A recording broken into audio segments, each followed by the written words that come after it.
पिछले साल कन्याकुमारी से कश्मीर तक हम भारत जोड़ो यात्रा पे चले। 4000 किलोमीटर समुद्र से हिमालय तक ये यात्रा चली और बहुत सारे लोगों ने रास्ते पर हमें पूछा, इस यात्रा का लक्ष्य क्या है और इस यात्रा को आप पैदल क्यों कर रहे हो। तो हमने समझाया कि देश में आरएसएस की विचारधारा, बीजेपी की विचारधारा ने हिंसा और नफरत फैला रखी है। भाई भाई से लड़ रहा है, एक धर्म का व्यक्ति दूसरे धर्म के व्यक्ति से लड़ रहा है, भाषाओं के बीच में लड़ाई हो रही है, एक जात दूसरी जात से लड़ रही है। और हम चाहते थे जो ये मोहब्बत का देश है, इसमें फिर से जैसे मैंने कहा नफरत के बाजार में मोहब्बत की दुकान खुलनी चाहिए।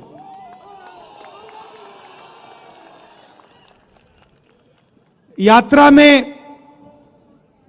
हम लाखों लोगों से मिले।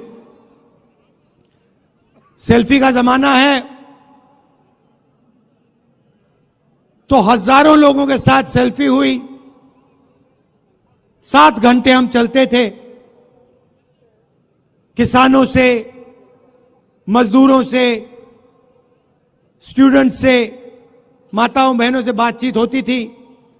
उनके दिल में जो दर्द था, जो कठिनाइयां थी, वो हमें बताते थे। और शाम को 15 मिनट 20 मिनट के लिए हम अपनी बात रखते थे। और हिंदुस्तान की राजनीति पर यात्रा का बहुत बड़ा असर पड़ा। एक विचारधारा जो बीजेपी देश के सामने रोज रखती है, नफरत, हिंसा, उसके खिलाफ एक और नया विजन, एक नई विचारधारा खड़ी हुई, मोहब्बत की। आप जानते हो नफरत को नफरत नहीं काट सकती। जितनी भी कोशिश कर लो, नफरत को नफरत नहीं काट सकता है। नफरत को सिर्फ मोहब्बत और प्यार काट सकते हैं। तो जिस तरफ वो नफरत की बात करते हैं, देश को बांटने की बात करते हैं, दूसरे तरफ हम मोहब्बत, इज्जत, भाईचारे की बात करते हैं। जब हमने यात्रा खत्म की तो काफी लोग हमारे पास आए, कहते हैं, राहुल जी आपने कन्याकुमारी से कश्मीर तक यात्रा कर दी, मगर देश का जो राजनीतिक सेंटर है, सोशल जस्टिस का जो सेंटर है, जहां से सामाजिक न्याय की लड़ाई शुरू होती है, वहां से तो आपकी यात्रा गई नहीं। बिहार से आपकी यात्रा गई नहीं, असम से आपकी यात्रा गई नहीं। तो बहुत लोगों ने हमें कहा कि एक यात्रा नॉर्थ ईस्ट से लेकर महाराष्ट्र तक होनी चाहिए। और हमने बात मान ली, इसीलिए आज हम आपके सामने खड़े हैं। बिहार में से अब ये यात्रा, भारत जोड़ो न्याय यात्रा निकलने जा रही है। शुरुआत मणिपुर में की, वहां हमने बीजेपी की जो विचारधारा है उसको अपनी आंखों से देखा। मणिपुर को 2 भागों में बांट दिया है, भाई को भाई से लड़ा दिया है। और पूरा प्रदेश 6-7 महीने से जलता जा रहा है। दुख की बात है कि हिंदुस्तान के प्रधानमंत्री आज तक मणिपुर नहीं गए। शर्म की बात है।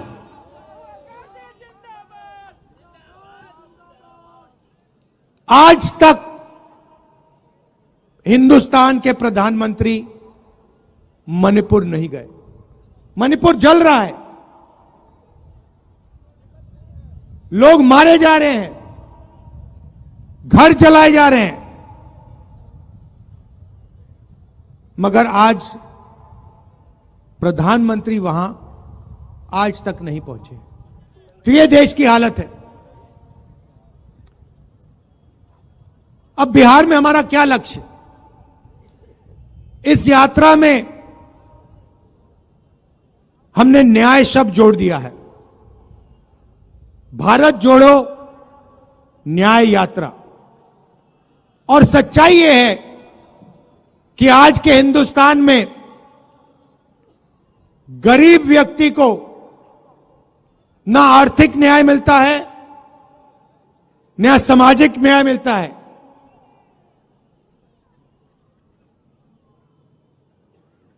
तो इसलिए हमने न्याय की बात जोड़ी है। मोदी जी की सरकार में 2-3 अरबपतियों को हिंदुस्तान का पूरा धन पकड़ा दिया जाता है, चाहे वो एयरपोर्ट हो, पोर्ट्स हो, इंफ्रास्ट्रक्चर हो, अस्पताल हो, यूनिवर्सिटी हो, सारा का सारा 2-3 बड़े उद्योगपतियों को पकड़ा जाता है। मगर जो हाथ से काम करता है, मजदूरी करता है, जो किसान खेती करता है, उसकी सरकार मदद नहीं करती है। उसके लिए बैंक के दरवाजे बंद हैं और उसके लिए नोटबंदी और जीएसटी है। अरबपतियों के लिए बैंक के दरवाजे खुले, प्रधानमंत्री का अफसर खुला, का ऑफिस खुला, सरकार के सारे दरवाजे उनके लिए खुले। तो यह बात हम आपके सामने रखना चाहते हैं। बिना सामाजिक न्याय और आर्थिक न्याय के यह देश प्रगति कर ही नहीं सकता है। ये खोखले शब्द हैं। ये जो विकास की बात करते रहते हैं, सामाजिक न्याय के बिना, आर्थिक न्याय के बिना यह काम किया ही नहीं जा सकता है। अंत में मैं आपको एक उदाहरण देना चाहता हूं। पूरा देश जानता है कि देश में सबसे बड़ी आबादी ओबीसी वर्ग की होती है।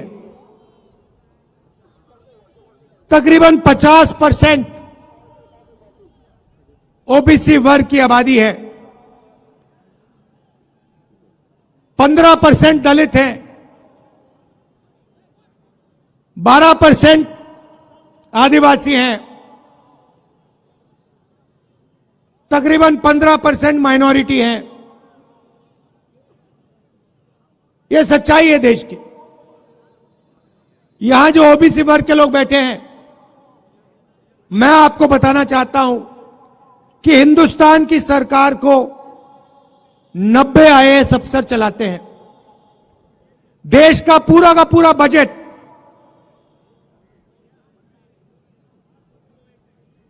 हर रुपया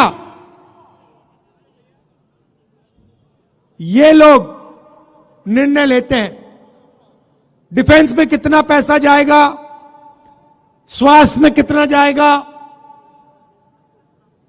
किसानों को कितना मिलेगा, ये 90 अफसर ये सारे के सारे निर्णय लेते हैं।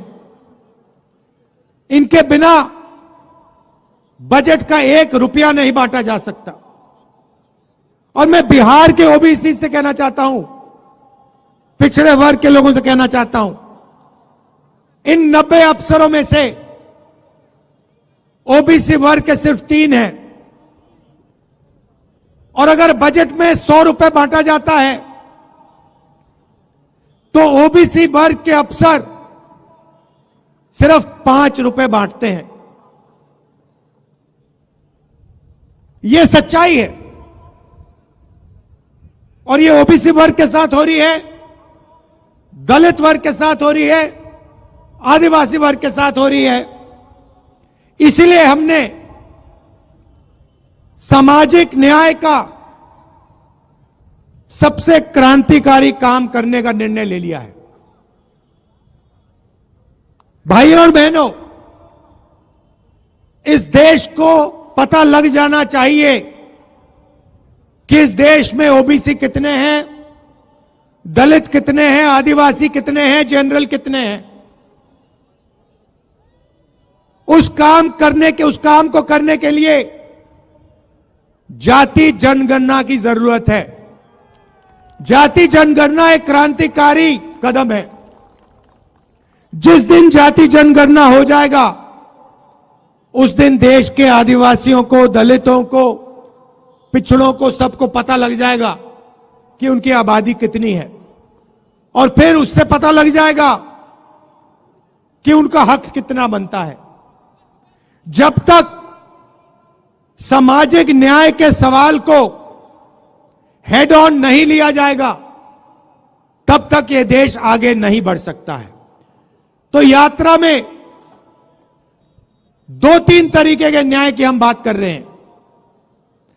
सामाजिक न्याय और आर्थिक न्याय, इनके बिना देश प्रगति नहीं कर सकता है। और यह बात हम बिहार की जनता को बताने आए हैं। और आपके दिल में इसके बारे में जो विचार हैं, जो सोच है, उसको भी हम यहां समझने आए हैं। आपने इतने प्यार से मेरा स्वागत किया, हजारों लोग आए, आपने अपनी पूरी शक्ति, अपना प्यार इस यात्रा में डाला, हमारी मदद की। इसके लिए मैं पूरे बिहार को दिल से धन्यवाद करता हूं। आप एक बात मत भूलिए, जब भी देश में सामाजिक न्याय की बात हुई है, बिहार ने लीड ली है, आपने लीड ली है। और यह आपकी जिम्मेदारी है, क्योंकि देश आपकी ओर देखता है।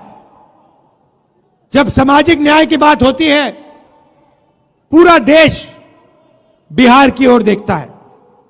तो यह आपकी जिम्मेदारी है और यह आपको पूरी करनी पड़ेगी। मैं बिहार के हर नागरिक से कह रहा हूं, देश में प्रगति होनी है तो आर्थिक और सामाजिक न्याय की जरूरत है। और सामाजिक न्याय को आपसे बेहतर कोई नहीं समझता है देश में। यह मैं आपको याद दिलाना चाहता हूं। आप सबका दिल से बहुत बहुत धन्यवाद। नमस्कार, जय हिंद। न्याय का हक मिलने तक